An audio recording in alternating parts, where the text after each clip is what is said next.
নমস্কাৰ বন্ধু বান্ধৱীসকল, প্ৰীতি হোম কিচেনৰ ফালৰ পৰা মই প্ৰীতি আজি আপোনালোকৰ বাবে লৈ আহিছোঁ এটা জলকীয়া আচাৰৰ ৰেচিপি। এই আচাৰটো বহুতেই ধুনীয়া লাগে খাবলৈ আৰু বহুত কম সময়তে বনাব পাৰে আৰু মানে কি এদিনতে বনাই পেলাই লগতে খাবও পাৰে। মই এই ৰেচিপিটো কেনেকৈ বনালোঁ তাৰ বাবে ভিডিঅ'টো শেষলৈকে চাওকচোন। জলকীয়া আচাৰ বনাবৰ কাৰণে মই আধা কেজি ডাঙৰ চাইজৰ জলকীয়া লৈ লৈছোঁ। জলকীয়া আপোনালোকে ডাঙৰ সৰু চব চাইজৰ ল'ব পাৰে, কিন্তু ডাঙৰ চাইজৰ জলকীয়াটো হ'লে আচাৰটো বনাবলৈ বেছি সুবিধা হয়। জলকীয়াখিনি মই প্ৰথমতে ধুই পেলাই অলপ ৰ'দত শুকুৱাই লৈছোঁ। যদি আপোনালোকে ৰ'দত নুশুকুৱাই তেতিয়াহ'লে কাপোৰ এখন দি পেলাই ভালকৈ মচি ল'ব, কাৰণ জলকীয়াটোত পানী থাকিব নালাগে অকণো। আৰু এয়া চাওক, জলকীয়াটো মই এখন চুৰিৰে এনেকৈ মাজেদি কাট লগাই লৈছোঁ। ইয়াৰ ঠাৰিডাল মই ছিঙি পেলোৱা নাই, আপোনালোকে ইচ্ছা কৰিলে ছিঙিও পেলাব পাৰে, কিন্তু ঠাৰিডাল থাকিলে দেখিবলৈ ভাল লাগে সেইকাৰণে মই থৈ দিছিলোঁ। এয়া চাওক, মই ওপৰৰ পৰা তললৈকে কাট লগাই দিছোঁ, কিন্তু গোটেইটো ফালি দিয়া নাই। এনেধৰণে মই গোটেই জলকীয়াখিনি কাটি ল'লোঁ প্ৰথমতে।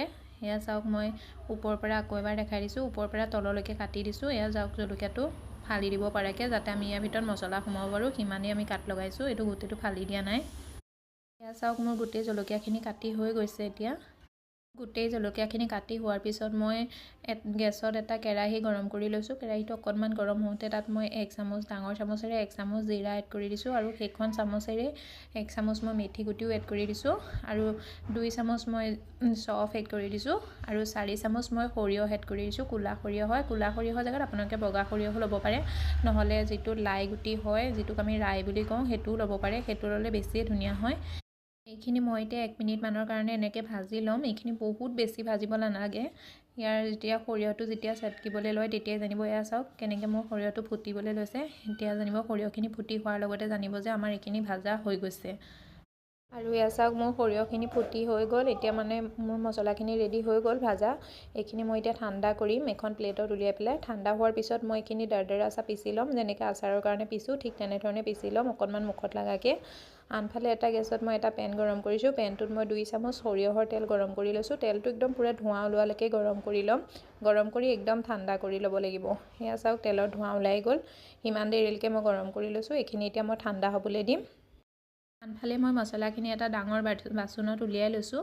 এয়া চাওক, মছলাখিনি কিমান দৰদৰা হৈ গৈছে।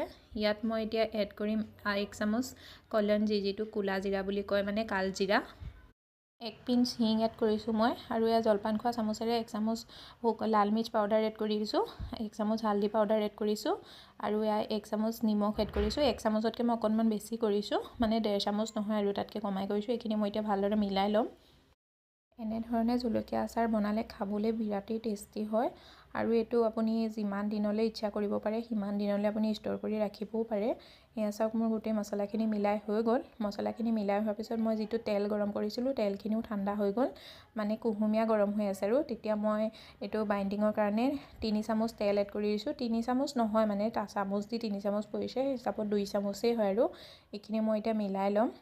আৰু যিখিনি তেল বেছি হৈ আছে সেই তেলখিনিত মানে 2 চামুচ তেল এড কৰিছিলোঁ ন, মই 2 চামুচৰ জেগাত 1 চামুচ তেল মই ইউজ কৰি ল'লোঁ, আৰু 1 চামুচ তেলত মই অকণমান হিং এড কৰি দিছোঁ, আৰু 1 চামুচ Kashmiri red chilli powder add কৰি দিছোঁ। এনেকুৱা কাশ্মীৰী ৰেড চিলি পাউডাৰটো এড কৰিলে কি হয়, আচাৰৰ কালাৰটো দেখিবলৈ ধুনীয়া লাগে। আৰু সেই তেলকণো মই এতিয়া মছলাখিনিত এড কৰি দিম।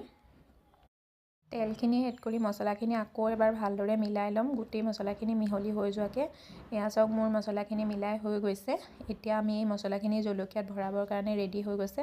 এতিয়া মই এটা জলকীয়া এনেকৈ লৈ ল'ম হাতত, লৈ পেলাই যোনটো মানে অকণমান হালকাছা এনেকৈ প্ৰেছ কৰি দিম, দবাই দিম, মানে এনেকৈ দবাই দিলে এইটো ফাট মেলি যাব। তাত আপুনি চামুচ দিও ভৰাব পাৰে বা হাতেৰেও ভৰাব পাৰে। মই হাতেৰে ভৰাইছোঁ, চামুচ দি মই ইমান কমফৰ্টেবল ফিল নকৰোঁ কাৰণে। এয়া চাওক, মছলাটো দবাই একদম ভিতৰলৈ সোমোৱাকৈ ভৰাই দিব লাগে। চাওক মই কেনেদৰে ভৰাইছোঁ, ঠিক তেনেধৰণে আপোনালোকেও ভৰাব, তেতিয়া খাবলৈ বিৰাটেই টেষ্টি হ'ব আচাৰটো। ওপৰতে ভৰালে মানে কি হয়, ভিতৰলৈ নোসোমালে ইমান ভাল নালাগে খাবলৈ, সেইকাৰণে যিমান পাৰে সিমান দবাই পেলাই ভিতৰলৈকে সোমোৱাই দিব জলকীয়াটোৰ। মই আৰু এটা জলকীয়া দেখাই দিছোঁ। এনেকৈ আগটো আৰু গুৰিটো ধৰি পেলাই এনেকৈ অকণমান দবাই দিলে কি হয়, এই জলকীয়াটো ফাট মেলি যায়, আৰু ফাট মেলি যোৱাৰ লগতে তাত আপুনি মছলাটো ভৰাই দিব পাৰে। সেইটো কাৰণে মানে জলকীয়াটো আমাৰ ডাঙৰ চাইজৰ হ'লে ভৰাবলৈ সুবিধা হয়। সৰু সৰু জলকীয়াত অকণমান টান লাগে, সেইকাৰণে মই কৈছিলোঁ যে ডাঙৰ জলকীয়াটো হ'লে বেছিয়ে সুবিধা হয়। মোৰ জলকীয়াটো অকণমান সৰু চাইজৰে, ইয়াতকৈও ডাঙৰ চাইজৰটো হ'লে আপোনালোকৰ বেছিয়ে সুবিধা হ'ব। পৰাপক্ষত আপোনালোকে ডাঙৰ চাইজৰটোৱে ল'ব। কিন্তু এই ৰেচিপিটো এবাৰ জৰুৰ ট্ৰাই কৰি চাব, বিৰাটেই টেষ্টি হয়, খাবলৈ বহুত ধুনীয়া হয়, আৰু মানে বহুত দিন ৰাখিবও পাৰে এনেধৰণে বনাই পেলাই। চেম প্ৰচেছত মই গোটেই জলকীয়াখিনি ভৰাই ল'লোঁ। এয়া চাওক, আৰু এয়া চাওক জলকীয়া আচাৰ আমাৰ বনাই ৰেডি হৈ গৈছে। দেখিবলৈ কিমানেই ধুনীয়া লাগিছে চাওকচোন। এইটো দেখিবলৈ যিমান ধুনীয়া হয় খাবলৈও সিমানেই টেষ্টি হয়। ৰেচিপিটো এবাৰ ট্ৰাই কৰি জৰুৰ চাব আৰু মোক জনাব কেনেকুৱা হৈছে কমেণ্টত। আৰু আমাৰ যিখিনি মছলা বেছি হৈ আছিলে অকণমান মছলা বেছি হৈছে মোৰ। এই মছলাকণো আমি কামতেই লগাম। আনফালে মই দুটা কয়লা গৰম কৰি লৈছিলোঁ। কয়লা মানে যোনটো অঙঠা বুলি কয়, আমাৰ কাঠখৰিৰ অঙঠা হয় নহয়, সেই অঙঠাটোৰ কয়লা যোনটো হয় ডাঙৰ চাইজৰ হ'লে দুটাই ল'ব পাৰে। আৰু সেই কয়লাটো গৰম কৰি পেলাই মই একদম পূৰা ভালদৰে গৰম কৰি পেলাই তাত মই এখন প্লেটত উলিয়াই লৈছোঁ। আৰু প্লেটখনত উলিয়াই পেলাই তাত কয়লাকেইটাৰ ওপৰত অকণমান হিং এড কৰি দিয়াৰ লগতে কি হৈছে টেমাটো ধোঁৱা কৰি দিছোঁ। তেনেকুৱা কৰিলে কি হয় আচাৰটো বেয়া নহয়। আৰু টেমাটো আপোনালোকে সদায় আচাৰ বনোৱাৰ আগত ধুই কৰি পৰিষ্কাৰ কৰি ল'ব আৰু একদম পূৰা শুকুৱাই ল'ব। পানী যাতে অকণো নাথাকে সেইটো কথা ধ্যান দিব। আৰু আনফালে 2 চামুচ তেল মই পূৰা গৰম কৰি লৈছোঁ, গৰম কৰি ঠাণ্ডা কৰি লৈছোঁ। তাত 1 চামুচ Kashmiri red chilli powder add কৰি পেলাই মই আচাৰখিনিৰ ওপৰত এড কৰি দিছোঁ। আৰু মোৰ এই ৰেচিপিটো কেনেকুৱা লাগিছে, যদি ভাল লাগিছে লাইক কৰি দিব, শ্বেয়াৰ কৰি দিব আৰু কমেণ্টত জনাব। আৰু চেনেলটো ছাবস্ক্ৰাইব কৰিবলৈ নাপাহৰিব। যিখিনি মছলা বেছি হৈ আছিলে আমাৰ, অকণমান মছলা যে বেছি হৈ আছিলে সেইখিনি মই জলকীয়াখিনি ওপৰতে এড কৰি দিলোঁ।